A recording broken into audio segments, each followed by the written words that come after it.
Yes, could I take this opportunity to invite our speakers for this session, the session's Shakespeare, the coach, the book by Mr. Rick Charlesworth. A huge round of applause for him as I invite him onto the dais with the moderator, Mr. Arup Ghosh. Richard Rick Charlesworth is an Australian sports consultant, former hockey player and the greatest sporting coach of Australia, whether leading the world in hockey, captaining Western Australia in cricket, or winning a seat in federal parliament. He has excelled in each and every field. He played domestic cricket and country cricket and later served as the high-performance manager of the New Zealand cricket team. Today he'll be speaking about whether a coach can be a Shakespeare or not, and how does a man with so many faces to him even find the time to pen down his experiences. Of course, talking to him is Mr. Arup Ghosh, CEO of N1 Media, and his predictions about the Hockey World Cup 2018, barely a month away. And Arup, of course, is a presenter, editor, and has launched several broadcast networks in the country. So I'll request Mr. Ghosh to take this session forward from here. Thank you. Thank you very much, and it's a pleasure being here. Also, a greater pleasure to be in the presence of Rick Charlesworth, a legend in various ways, a very well-known sports personality in India. He's done a lot of work for Indian hockey in the past. Since we are going to speak about hockey too, I would like to appreciate the presence of greats of Indian hockey, Ajit Pal Singh ji, Dhanraj Pillai, Dilip Tirki, and of course, the young team from New South Wales, which is here. Rick, first of all, a very warm welcome to you. Thank you very much. I want to begin with a couple of newsy points, because being a news person, you get into the habit. The World Cup hockey is coming up here. How would you rate India's chances? Well, I think it's very hard to say. I believe India's creditably in the best 5 teams in the world now. And if you want to win the World Cup, you've got to get in the main games at the end of the tournament. And so I think they have the capacity to be playing in the semi-finals. If you get in the semi-finals, then you can win the tournament. And so if you'd asked me that question 10 years ago, I would have said, well, India is probably between 8 and 10 in the world. Now I think they're between 3 and 5. That's a lot of progress in that time, and so I expect they're a chance to win the tournament. They've made it to the final of the last 2 Champions Trophies. In the last Champions Trophy, I believe they played better than Australia and they lost. Sometimes that will happen. They would probably say that there was a little bit of that in Jakarta recently. But what I would say is they're a chance, and they have a creditable team now. The obvious question would then be, how has the transformation happened? Is it because of the contribution of the Indian Hockey Federation providing more infra, more support, or is it because of the change in the coach? Well, I think you've had a range of coaches over the last decade, and I think all of them have contributed something. You had a Spanish coach, you had a Dutch coach, you've had Australian coaches. All of them have added to the mix. And you've made progress over a period of time. As I said, 10 years ago, I thought this was a 10-year job to be a chance to get in the podium at the major competitions. And so all of those coaches have made their own contributions, and some of them parted suddenly. Would that be fair to say? But I think that they all helped build this pathway. More than anything, though, I think the biggest factor in India making the progress they've made has been the Hockey India League, because that brought together a lot of international players, international coaches. The Indian players were playing with and against them. They started to believe more and more that they could do it, and of course they have many of the younger players who've got lovely skills, special abilities, and they began to find out that they can actually play at that level. And so more than anything, I think that change in the belief has been important. In India, if you look back, whether it is cricket or hockey, there has been this debate in the last couple of years between appointing an Indian coach or having a foreign coach. So far, the tilt has been towards the foreign coach till now, where now you have Ravi Shastri as the Indian cricket team's coach, a high-profile coach. You have Harinder, who is again doing a great job here. How would you analyze this change, and what special skills does a foreign coach bring in, which probably an Indian coach doesn't have? Well, I think what one of the mistakes that India made, if we go back from being a dominant force in hockey until perhaps losing their way after the 70s, was that they stopped innovating and they were too internally focused and they didn't look and learn from out. We in Australia, when I first started playing, we could never beat India or Pakistan, but we learnt. Every time we lost, we learnt. All of my coaches were from the subcontinent, and over a period of time we developed a way of playing that made us very strong. Now I think that that's been in Indian hockey, but I think they're climbing back the other side, and I think that's one of the things that's started to happen. And so now India has made progress as a result of that. Recently, a Pakistani coach made a comment which a lot of my colleagues here who understand hockey much better than I do said it was a very unfair comment, that after Altmans left Indian hockey, his point was that Altmans laid the groundwork, he had done all the right things of which Harinder fed off. So do you feel this is a very unfair remark? Oh, as I said, I think all of those people made contributions. I think Altmans was there when Walsh was there, and when the Spaniard, I'm trying to remember his name now, Brasa, yeah, Jose Brasa. All of those people did well. I mean, Jose Brasa did a good job, I think, and he had one bad match against us in 2010, and I think that really hurt him. But I thought he was doing a pretty good job. And I think Terry Walsh was doing a pretty good job, and the results were fine. And I think Roland also did a good job. But I suppose the point I would make, there's too much emphasis on whether the coach is Indian or not. Whatever you do nowadays, you have a team of coaches. And clearly, if you're coaching India, you need, the majority of the coaches need to be Indian. But there's also a place for someone who has another knowledge, another way of looking at things. When I was coaching Australia, I had Paul Lissick as my assistant. He's a German. He had a different way of looking at things, but of course he brought lots of new things to our program, and I think that's the important thing. It doesn't matter who that coach is. I think there's a range of people who can offer something and give advice, and you're better off to have a mix rather than just a single focus. Harendra is a very capable coach, and given the responsibility, I think what we're seeing is he's growing into it. And he has the knowledge, but there are other people who can help also, and you need to take advantage of that too. In hockey, maybe unlike cricket, the coach plays a very important role also in team selection. Do you feel, with your experience, that the coach should take the final call and not anyone else? Oh, it's always difficult. I mean, in Australia, the coaching team was certainly significant in the selection, but I always liked to have someone from outside because I wanted some people to give another opinion, and who weren't so focused narrowly on what was happening. And so I think it's important to have a mix again to get fairness in the selection and to get another perspective. Sometimes you can be too narrowly focused when you're the coach and you don't see the wood for the trees. So I think that can be the case. But when it comes down to, okay, the final one, we're not sure, is it this or that? Yeah, the coach has probably got to be the person to make the decision in that case. After the Sydney Olympics, you wrote a book on coaching, which became a bestseller, and it did exceedingly well. My question to you would be that when you compare football, and you have these big guns, Mourinho, Wenger, and so many Conte, so many other names who are superstars in their own right as coaches, that need not necessarily be the case in hockey or in cricket, but their contribution is greater. Now, is that true? Is that analysis correct? Well, I think there's a lot of marketing and hype in all of that, and so part of it is making the impression that the coach makes all the decisions. All of the important decisions and judgments that are made on the field are made by players, not by coaches. And the coach spends his time preparing the players. I think at the elite professional game, when I speak to people who are watching it closely, some of the coaches are more like managers. They actually don't spend much time on the track. They're managing things. So what did Alex Ferguson do if he had a problem with his goalkeeper? Alex Ferguson would buy the guy from Spain. You know, that's not coaching, that's management. And if you coach the national team, say in Australia, you've got to make the guy who lives in Toowoomba better.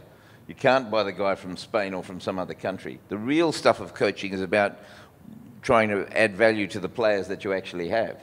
And so in many of the like less professional sports, what you see is better coaching practice and more focus on what actually makes a difference. I mean, in professional sport, if you have the most money, you buy the best players, and then you win, well, big deal. What have you done? You know, you've managed the business, but have you been coaching? So I think that there's a lot of fallacies out there, and I think sometimes the noise and hype is overdone. But in the end, your job as a coach is to prepare the players, but when they run out on the field, your sphere of influence is pretty limited. In your last stint in India, you worked very closely with Mr. KPS Gill then, and people who know you and who tracked your record here, they felt that certain things didn't quite work out for you, hence there was a missed opportunity for India then. Do you look back and analyze it in exactly the same way, and if India did lose that opportunity, what was that opportunity? Well, you know, for me, I was offered a job with cricket in England with a big salary and lots of benefits. And my wife, to this day, rues the fact that I chose to come to India. But in the end, I love the country, and I wanted to see if, you know, if it could work. And so I came here pretty ambitious and hopeful. Unfortunately, after a couple of months, Mr. Gill and Jyoti got themselves into trouble, and the wheels fell off Indian hockey, and that was unfortunate. But I think that I was excited about the job, and I believed that there was enormous talent here. Like, well, I think I wrote a report to Indian hockey at the time. I said, you've got 3,000 players in centralised training, in little programs all over the country. If you focus those resources, then you can dominate the game.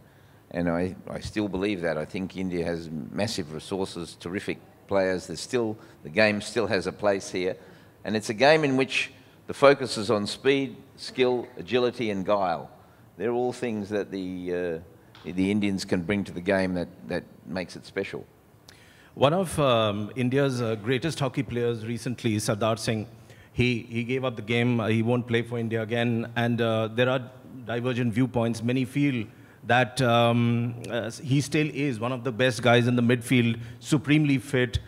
He shouldn't have left the game now. Would you have wanted him in the Indian team? How do you see presence, an experienced hand there? Well, always difficult, always difficult. And from outside, and from my position, how am I to know what's actually going on in the team? I think he's probably in his early 30s. He certainly was a wonderful player. I used to meet with him when I was living in Chandigarh. I think he was the police commissioner in Haryana. Was that true? He had a job there anyway. He has a job, yeah. Yeah, he was a terrific player. Is he good enough now? I don't think I've seen enough. From what I know of him, he certainly has the technical ability. He's a clever player. He was always very fit. So that's a judgment that has to be made. The fact that he's decided to stop himself, well, he's made the decision in the end himself, I suppose. But those are always difficult decisions. And we have Brent Livermore in the crowd here from Australia. And Brent would remember very well that he was in our squad for the World Cup in New Delhi. And at the last moment, he was one of the players who was not selected.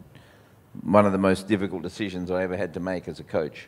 And those sorts of decisions are very, very difficult. And there's never a right or wrong of it in some ways, because I'm sure had Brent been playing in the World Cup in 2010, he would have played very well and he would have been an asset to our team. We were lucky we had real depth in our program then, and so he missed out by a whisker. But who knows what would happen if Sardar was in or was out? We'll never know. Rick Charlesworth, ladies and gentlemen, is the only player in the world who was part of a World Cup, Australia winning the title in hockey, and then later went on to successfully coach them and won another World Cup, also coached both the men and the women's team, which is absolutely a fabulous achievement.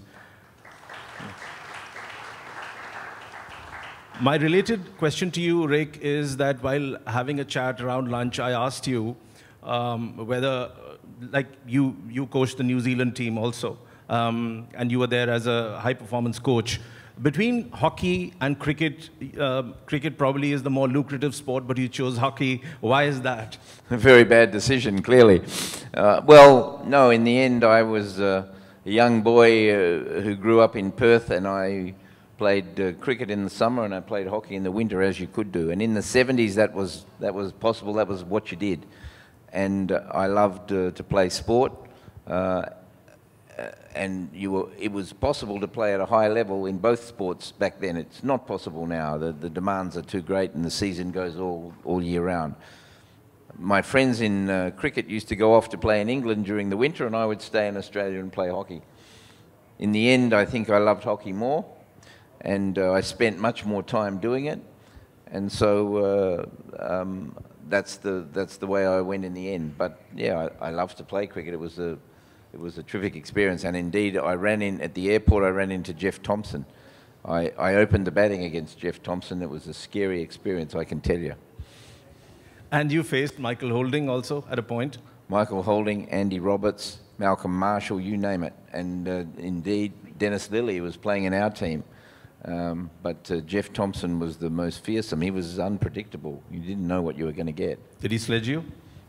Not really, because I wasn't there long enough. If I'd stayed in long enough, it might have been the case, you know. But I remember, I think it was 1974, maybe 75, I was opening the batting for Western Australia, and Jeff Thompson had just moved from New South Wales to Queensland. And cricket wasn't on the telly then, but we'd heard this guy was a really great fast bowler. And I walked through the gate at the Wacker ground with Graham Wood, who was my opening partner. And Graham Wood is a very generous fellow. He said, "You take it, Rick." You know, so I got to face Tomo. And I marked out my spot. And when you haven't seen a bowler before, there's a couple of things you do to find out what he's going to be like. And the first was how long does he run up? Because Dennis Lillee had a very long run up. And Jeff Thompson only ran about 10 metres. He put his mark down, and I thought, oh, God, doesn't look so bad. And then he ran in, and he just sauntered in and sort of rolled his arm over, as he used to do when he bowled. And I thought, oh, this is going to be easy, you know. I made the mistake then to look behind me, because the wicketkeeper was much closer to the boundary fence than he was to me. This was a worry. And I said to the wicketkeeper, who was a guy from Queensland, a guy called John McLean, I shouted out to him because he was a fair way away. I said, "Look, you guys ready yet? You know what you're doing there?" And he said, "Yeah, we know what we're doing, mate. You look after your bit." And indeed, Thompson came in and bowled, and the first ball whistled past my nose. And as I turned around and looked at it, it swung and then went right over the head of John McLean into the boundary, 4 byes, because they were too close. So, yeah, it was a scary thing facing Jeff Thompson. Rick, let's talk about your books, and particularly on coaching. Any budding coach, any young talent who wants to get into this space, what can they expect from your book?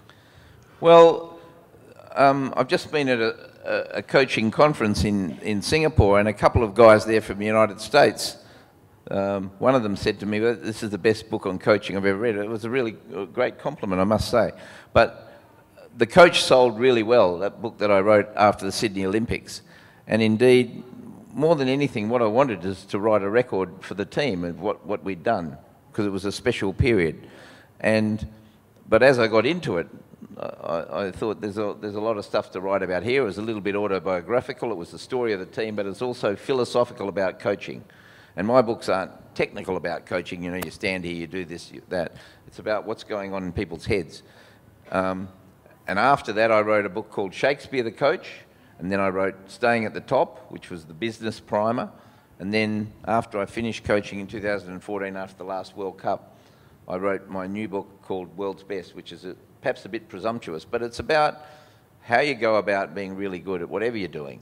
And for me, again, philosophical about coaching, what are the sorts of things that make a difference in the culture of a team. And I think the competitive advantage in sport isn't in sports science. People think it's about technology and analysis and all the GPS and all that stuff. You've got to do that, and you better do that well. But in the end, the competitive advantage in sport is in human behaviour. And most coaches see themselves as amateur psychologists, but they're not really experts. So you need people around you, I believe, who have those skills. And when you do, that can lend you a significant advantage. The Indian Premier League, particularly in cricket, has thrown up over the last couple of years this very interesting coaching changes and the manuals that they have introduced. So you have a head coach, you have a batting coach, you have a fielding coach, a spin coach, a pace coach, and God alone knows how many other coaches. Then you have a mentor, then you have a psychiatrist. Is it all necessary? Well, I don't know if you need a psychiatrist. That's more for pathology, isn't it? But yeah, that's the way it's going. I mean, this is all really interesting to me because like Australian football teams, the biggest sport in Australia is Australian football. They now have 50 or 60 on their staff, some of them. It's enormous, this enormous entourage. And you wonder how those people can all make a difference. It's interesting to me because when I started coaching the women's team in the early 90s, we brought in all of these different people to play a role. We didn't have a big enough budget to make them full-time, so a lot of them were part-time, but they all played a role. And I remember being invited by Cricket Australia to go and speak at their coaches' conference. And I said to them, this was in the mid-90s, I said, well, here I am, I coach the women's team, hockey team from Australia. We've got a budget of $3 million a year or something like that, not much. And I've got 18 people working for me. Assistant coaches, specialist coach in goalkeeping, physiologists, psychologists, fitness people, medical, biomechanists, all of those different roles. And there's Jeff Marsh over there, and he coaches the Australian cricket team, and he's got 3 people helping him. When you get serious about being good in Australian cricket, then you'll change that and you'll add people to the program because that's how you're going to get your players to be better. Now, unfortunately, in our sport, the national team probably has 15 or 18 people working with them now. The cricket team would probably have 40, you know, because they've got bigger budgets and all of that. How important is it? I think you can have too much. And yes, not every coach is going to be a specialist in every area. And indeed, in some ways, the head coach now is the guy who coordinates all that and doesn't do much coaching. I'm not sure that that's right. When it comes to a sport like hockey, which is a complex integrated team activity, then the culture of the group, the connectivity of the group, a whole range of things that are important are about how people work together and cooperate with one another. And in some ways, that becomes more of the job than the technical job of being a coach. I don't know whether that's right or wrong. I think some of the professional sports have gone overboard. Some of the national teams have gone overboard. You've got to find the balance and you've got to match the personalities with what you want to do. When there are so many people actually in the coaching hut, is there the danger for a player to be overcoached, and what does overcoaching mean? Yeah, well, as I said, in the end, all of the important decisions and judgments that are made on the field are made by players. Now, the coaches can play a role in setting the tone and providing if you like, a framework. But the players have to own the tactics. If they don't believe in the way you're playing, then you've got a problem immediately. And so they have to take responsibility for it. Increasingly, when I was a coach, I went from being very didactic about this is what we must do until what do you guys think? How are we going to play this? What will work best? Because in the end, the innovators in sport are the players, not the coaches. And so you have to be having a dialogue with them and learning as you coach. If you don't do that, then you make a terrible mistake. There is a lot of talk about preserving a player at the top where the mind is concerned, and you yourself indicated in your own book that how this needs to be done. There is an example in cricket of a top-notch opener, Marcus Trescotty, who virtually gave up the game because of mental pressures. How does it impact a player? What can be done at an early stage to check it so that someone of that ability doesn't get lost? Well, you know, there's probably an infinite variety of human beings out there, and they all have their strengths and their weaknesses and their foibles. And sometimes those people are involved in international sport. And sometimes under the glare of competition, under the stress of competition, they fail. Now that occurs in business, that occurs in families, that occurs in sport, it occurs in the arts and in music and in film, whatever. If you're under scrutiny, then it's a stressful environment. I mean, most people in business don't want to be measured on a weekly basis. If you're a businessman and your performance last week was in the paper at the end of on the weekend, you know, this is how he did last week, that would be pretty stressful. That's what happens with athletes. They're measured publicly on a weekly basis, or even more often. Not only that, they're scrutinised for their personal life, just as actors and actresses and those sorts of people are too. That's a pretty stressful environment to be in. So people are going to fail sometimes. How do you help them? Then you have to understand that it can happen, and you have to provide ways in which those sorts of things can get managed. We're much better at that in sport now than I think we probably were a while back, and indeed there's much more honesty in the community about the fact that, yeah, these things occur. People do get stressed under pressure, and how you're going to deal with it. Going back to hockey and talking about strategy particularly and the formation of play, is that entirely up to the coach? Can the players contribute? How is it typically done at the highest level? Well, at half-time in the game, what we typically do is you go off, you've got 10 minutes. And there's a couple of minutes to sort out any problems you might have. There might be something that's happened. Someone's got suspended, you've got an injury, whatever you're going to do. The players are getting a rest, they're getting some fluid on board. Typically, we would get them to sit in their groups and they talk together about what they're doing, the midfielders, the defenders, the strikers, because they know what's going on out there. And I might be in one group and one of my assistants in another group.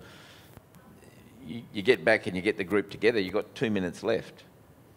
I've usually got 2 or 3 things that I want to say, but the first comment that I make to the team is, what do you think?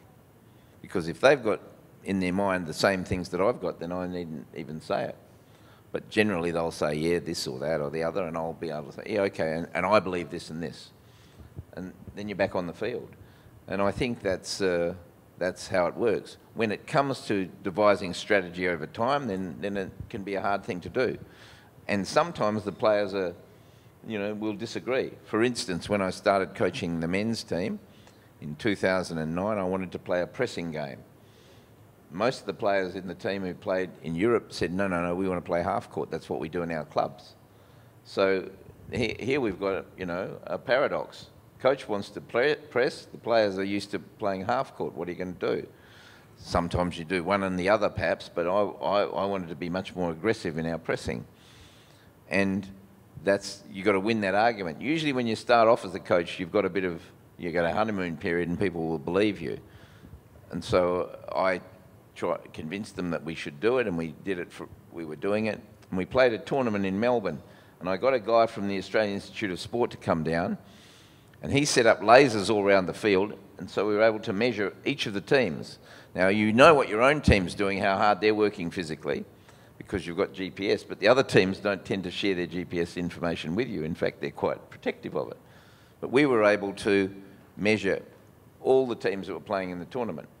And a couple of months later, this guy came back to me, he crunched all the numbers, and he said, well, you'll love this. This is really interesting, because your players are worried that, if we press it, we have to work too hard, it's physically demanding. But the research shows that when we press, the other team has to work harder than us to get out and to get the ball and to keep possession. So in the end, that helped convince the players we should change our tactics. So there's all sorts of ways in which you go about doing it, but they better own it, they better be involved in it, and it's constantly changing. You've got to be flexible. As a coach, in that tenure, who are the 3 best players whom you would like to name in the world, whom you thought were outstanding, and why? Oh my God! And I was asked by Sandeep to write a list, and I've got a list in front of me, and I just, it's terribly, terribly difficult. I actually believe the most important player on the field, if your team's going to win major competitions, is the goalkeeper, And indeed, unless you have quality there, goalkeepers can win you major games in a whole range of ways. The Dutch won the gold medal in Atlanta because their goalkeeper made 4 or 5 fabulous saves. They could have been 3-0 down at half-time and ended up winning that game. So and the 2 outstanding goalkeepers that I saw in time were Taylor from Great Britain and Max Weinhold, the German, the most recent one. And the interesting thing about Weinhold, we were playing against Germany. He wasn't playing that day in Mannheim. He was on the field just playing with a stick. This guy's the goalkeeper. I've never seen a goalkeeper with the stick control that this guy had. You know, he was special. He was a big guy, not quick, but terrific hand-to-eye coordination. On the field, you know, I can't go past people like Shabazz, Denoya, Blosher, you know, and Mohammed Shahid. You know, in terms of artistry, then they were special. They were special players, you know. From Australia, then, you know, Jamie Dwyer and Eddie Ockenden were the two preeminent players that I saw. And I've got to mention an old-timer, a guy from Australia who, you know, when I was a young kid was the preeminent player was a guy called Julian Pearce, one of the famous Pearce brothers who came from India. And he reminded me a lot of Ajit Pal. And he and Ajit Pal were centre halves, were the two who I thought were special. So there's a list. Before I ask you my last question for this session, I'd ask the audience that if they wish to take ask any questions, then please shoot after this. So, Rick, my last point is basically an observation which some experts made, that in Jakarta, when India played Malaysia, and it came down to the penalties, they said the elaborate pirouettes which the Indian players made cost us the match. Now, is that correct? What is your view, and what is the purest view? How do you analyze that situation? Well, the shootout's a hard one, isn't it? It's difficult, and you know they lost to Malaysia. Then Malaysia 2 days later couldn't beat Japan in the shootout, and sometimes it can be as enigmatic as that. But clearly, India were having a wonderful tournament, and when you get to the semi-final, then that's always a difficult game. That's the hardest game in the tournament. Now, the quarterfinal. Now we go to quarterfinals. The quarterfinal, semi-final, they're tough games, and India lost the game well before the shootout. Indeed, when I was a young student in medicine, we had an old surgeon whose famous speech, he used to ask us, what's the price of life? And we didn't know the answer, but we learned after a while, the price of life is eternal vigilance. You better be vigilant, forever vigilant. Understand that you can lose, and be humble enough to know that you can lose, and so you've got to be vigilant. Now, I think if India look back on that game, then they were probably overconfident. They might not have prepared as well as they can, and in that match, as it went, and they ended up getting to penalties, well, probably there were any number of incidents that could have changed it. And each one of those single incidents is responsible, not what happened necessarily in the penalties. Right. Any questions from the audience, please? Anyone? Go ahead.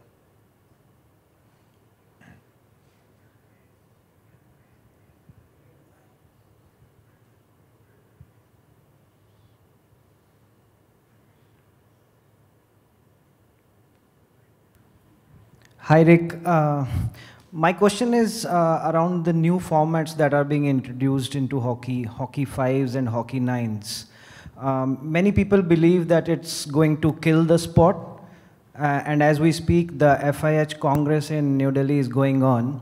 And there have been rumors that come 2024 Paris, hockey fives might replace field hockey. And an indicator was given at the Youth Olympic Games as well, where the hockey's maiden entry happened as hockey fives. So do you think that is the future of hockey? Because as a purist, I believe that it will kill the game. Well, in a word, I think it's nuts. You know, it's really crazy. What we have, and some other sports cricket needed a 3-hour product. And cricket made a very bad mistake, because instead of making,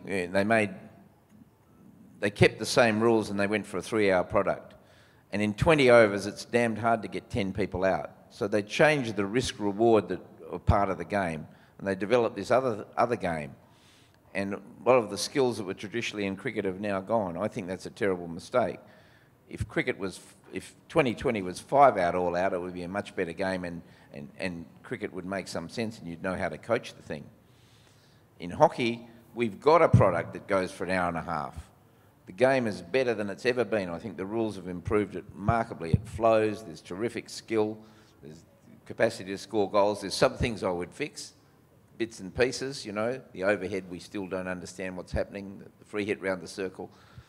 But hockey needed to adjust, because when the game was invented 130 years ago, and even when I first started playing, the forwards weren't very good at tackling, you know. The defenders weren't as agile and mobile as they are now. So the pitch was about the right size. I think nine-a-side preserves all of the skills of hockey, but opens the field up a little bit and makes for a wonderful spectacle. But I wouldn't go anywhere beyond that, because then you change the game much too much. So I support the view that maybe you go to nine-a-side and there's less athletes required at the Olympics or whatever. But five-a-side hockey is something completely different. It doesn't preserve the skills. You can smash the ball at the goal whenever you are. Getting into the circle and being able to create a goal-scoring chance is the art of the game, and one of the things we need to preserve. So I absolutely agree with you. If FIH does that, then that would be madness. And because hockey on a field the size of the field that there are, and there's hundreds and thousands of them all around the world, is right. And it works, and it is a spectacularly brilliant game. So we would be silly to cast that aside. Okay, I understand to promote the game we introduced this thing so that smaller countries can play, but I don't like the idea at all, and I think just even watching some of those games at Youth Olympics, you know, I don't think there was anything like the skill and guile and cleverness that we need and that we like to see. If you allow me, I want to extend my question a little further. You know, the Pro League has been introduced, hockey series is going on, the routes to the Olympics and the World Cups have diversified into various branches, which is further confusing, not just to us who know a little bit of hockey, but to laymen as well as many experts who believe that it's complicating more than making it easy for the fans to understand. And of course, rules like a field goal counting as two, that's like crazy. A team leading 1-0 in the last minute and the other team scores a field goal that wins. I personally met a spectator in the stadium and he asked them what happened. The team was winning and the last minute the other team scored and they won. It should be a draw. So I found it a hard time to explain it to him that this is some experiment going on in this tournament. So what's your view on that as well? No, I agree with you again. You know, I think I would like to downgrade the penalty corner in some way, you know, but I wouldn't have the penalty corner because I think when people watch the game and they see the danger that's involved there, then there's a better way to do that. You can have a power play rather than a penalty corner. And that way then, you know, you would score in that situation by field play without numbering the opposition in some way. You know, you can do that. So I would downgrade the penalty corner, but, you know, okay, we like the penalty corner.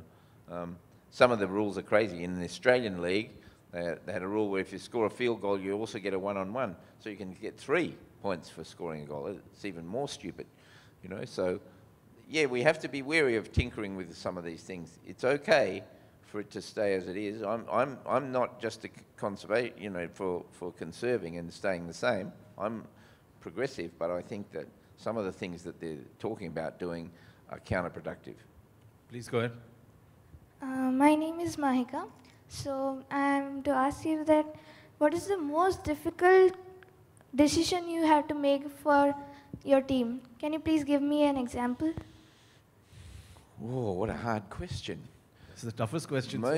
Most difficult team form, well, the most difficult decision, well, the selections of the team are always very, very difficult, you know, because if you've built a good program and you have depth in your program, maybe 30 years ago, well, who are we going to put in as the last guy? But that's not the case anymore. There's 25 who could make it into the team and we can only pick 18 or 16, you know. And so leaving people out who have done all the work, who are really skilled, who have contributed and who you know would play well in the tournament, they are the most difficult decisions that you make. And I'll go back to the last World Cup. I was the coach of Australia at the last World Cup, and I write about this in my book. We had the selection on a Saturday in the afternoon, and we sat there for many hours, and we came up with the team finally, but we would never announce the team or send the team to the president of the association or to the CEO to get it signed off until we'd waited for the evening. We did that the next morning. And I went home that night and I was pretty, I felt happy with the team, but I was a little bit uneasy, and I sat around, I watched television, I would talk to my wife and played with the kids and whatever, and I just thought, no, maybe we haven't got it right. And I woke up early in the morning, maybe 5 o'clock in the morning, that's early for me. And I thought about it again, and I got on the email to the other selectors and I said, I want to make a change. And that's never happened. In 14 years as a national coach, I never had done that.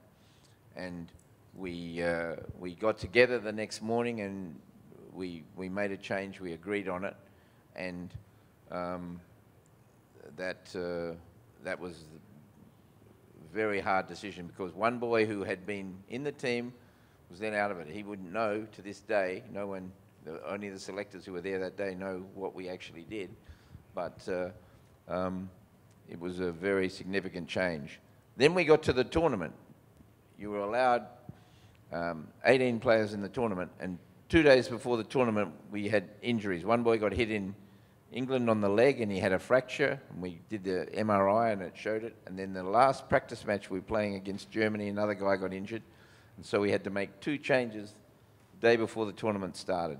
Fortunately, we brought 2 boys across with us who were there, and so, because in case you get a late injury, you have to be there, you can't be sitting in Australia.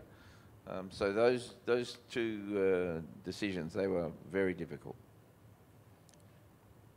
Any more questions? Yes, please. Hi, Rick. My name is Ketan. I'm an entrepreneur, and as entrepreneurs need to do, they need to build teams. So my question to you is that, between leading and coaching, what is the difference, and how do you choose when to do what? God, you've got a thoughtful audience here. Thank you for the question. Leading and coaching, well, I think there's a bit of each. For me, leadership is about 2 things. It's about knowing where you want to go, real definition about what you want to achieve. And then it's about persuading people to go with you and taking them with you. And by your example and by the way you behave and the way you interact with people, convincing them that this is where we can go. And being flexible enough sometimes to change. Coaching is about, once you're in that process, how do we get the best out of the people that are there? What do we do? And the coaching process, traditionally, I use the acronym GROW, G-R-O-W. And that's what we do as coaches. So when you're having an interaction with a player or someone you're coaching, what are our goals? What's the reality? What are we getting? What options are available to us? And do you have the will and the wit to do it? And that's the coaching process that you go through with the individuals. And so that's an iterative, everyday way that you interact with them. But the bit that you're talking about is leadership. Now, the other thing that's important is when I talk about teamwork in our team, this is a mouthful, I'm sorry, but we used to talk about conscious interlocking individuality. Conscious interlocking individuality. This means that I want you to be an individual in this team. I want you to do special things and to have terrific ability. I want to have a Dhanraj Pillay in my team and a Mohammed Shahid. I want brilliant players, but I also need some people who are going to tie the thing together. There's a Dilip Turkey, or there's a Michael Kinder, or someone who was the backdrop. And so you need that happening. You need brilliant performers, but they need to understand their place in the team and how they interact with everybody else. In Australian cricket, we had one of our most famous, Warne, okay? Now he's a train wreck in some ways, isn't he? He's all over the place, you know, but a brilliant, brilliant cricketer, a match-winning player in the team. But he wasn't John Buchanan's favourite player by any stretch of the imagination. So why did Shane Warne work in the Australian cricket team back then? Because he potentially could be destructive. He worked because around him you had Langer and Hayden and Gilchrist and McGrath and Warne. And they managed him and controlled him, you know? And they allowed him to be the cricketer that he was, and it worked in that team. In another team, maybe it wouldn't have worked the same way. Thank you so much, Rick. That was definitely a takeaway. Just one last thing. I heard you were stationed in Chandigarh. I've just flew in from there. How was your experience there? Sorry? I just flew in from Chandigarh, my hometown. I heard you were stationed there for some time. Yeah, I lived in Chandigarh. Mr. Gill organised my accommodation there. And unfortunately, when Mr. Gill fell off the pedestal, because it was always interesting. I used to go to these meetings in Talkatora Road. I think he had a bungalow there in Delhi. And you would go through the metal detectors and have these meetings with him. And I remember he used to, he would lean across the table and he would say to me, "Son, I've seen and done things that you can't even imagine." And he had that look in his eye that made you think, yeah, he had, you know. Believe me, he had. Yeah, I know. I've read the history, but it was a bit spooky. But I had a good experience in Chandigarh. As I said, my favourite food is subcontinental, and I've always enjoyed coming here. And most of the young people that I meet in India now, I say to them, well, I've been coming to India longer than you've been alive, because I was first coming here in the 70s. Yes, please. Good afternoon. So in these days, most of the sports are being influenced by the commercial advertisement and so on, so including the game's timing and how the game will be played. So like hockey once used to be first half, second half, now it's becoming first quarter, second quarter, third quarter, fourth quarter. Do you think then future hockey is going to back again like a first half, second half? Because what we see basically, this quarter system has made game in the last part very slow. So it once used to be very fast game, but some way or other way, I don't know, maybe you are a sports, you know better. So, but is there a scope that this game will return back sometime to this first half and second half format instead of this first quarter, second quarter, then third quarter, then fourth quarter? Yeah, again, I was not a fan of changing to quarters. If they wanted to go to quarters, then the quarters should have been 20 minutes. Why would you take time out of the game? And part of the skill of the game, of course, was wearing the opposition down, you know, and over time, you would be able to do that. With quarters, then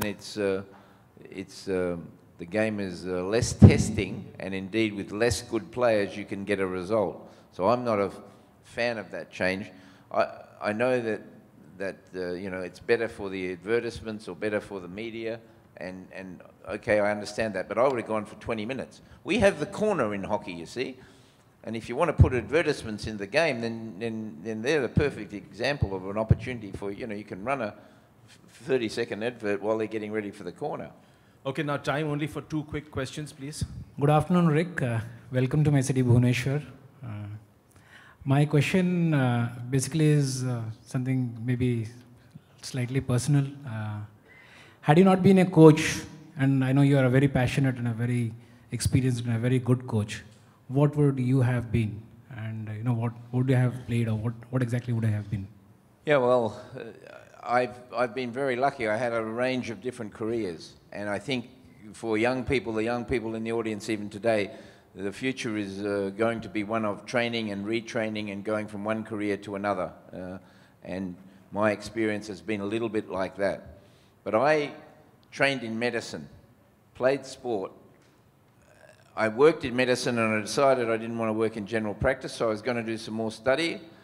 A political chance came along and I went into politics. I spent a decade in the parliament, and then I made a lifestyle decision that I was going to leave and go do something else.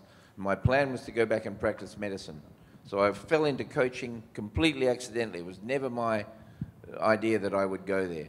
I got a telephone call from one of the girls in our club who'd just come back from the Barcelona Olympics, and she said, we didn't have a very good Olympics, but we'd love you to think about coaching our team. She knew me from the club, and I had done a lot of coaching, and I had never thought about it, and I fell into it accidentally. I found myself going to work in a T-shirt and a pair of shorts with a group of athletes who were very ambitious, very hardworking, and gifted. It was a fantastic environment in which to work. I was very lucky, and I loved it because my job was to lift the standard for each of those athletes. And I never met an athlete yet in any sport who knew how good they could be. And my job as the coach was to try and lift the bar.